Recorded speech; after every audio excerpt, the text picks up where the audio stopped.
Bugungi 3ta rubrikamizda psixonevrologlarga atalgan. Sizlarni omadli desak bo'ladi. Chunki O'zbekiston bozorida shaxsiy brendini qilayotgan psixonevrologlar juda ham kam. Birinchi rubrika psixonevrologiya bilan tanishish, ya'ni insonlarning psixonevrologiya to'g'risida umuman tushunchalari yo'q desak ham bo'ladi. Ayniqsa O'zbekistonda. Chunki bu narsa ochiqdan ochiq hech qachon omma oldiga olib chiqilmaydi. Psixonevrologlar aslida kim? Ular nima bilan ishlaydi? Qanaqa og'riqlar bilan, qanaqa kasalliklar bilan ishlaydigan doktor ular. Shularni olib chiqsangiz, ular sizni yana ham tezroq tanishadi va o'zligini og'riqligini yoki psixologga borishim kerak yoki psixonevrologga borishim kerak degan tahlilda o'tkaza olishadi. Ikkinchi rubrikamizda siz faqat tanani davolayapsiz. Aslida muammo ichkarida nomlanadi. Siz bu rubrikada insonlarning jismoniy og'riqlari aslida emotsional og'riqlarga borib taqalishini qiziqarli va tushunarli qilib tahlil qilasiz.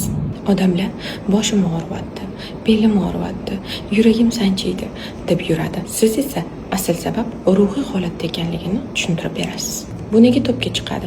Insonlar ruhiy holati va jismoniy holatini bir-biriga uyg'unlashtirib bergan kontentlarni oxirigacha ko'rishadi va o'zligini qidirishadi.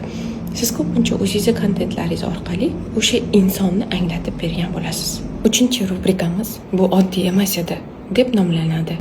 Bu rubrikada siz oldingizga kelgan bemorlaringizdan real voqealar aytib berasiz. Ularning og'riqlari qanaqa bo'lgan va siz ularga qanaqa yechim berdingiz. Bu insonlarda ishonch tuyg'usini oshiradi va sizni professional yondashuvingiz haqida fikrlashadi.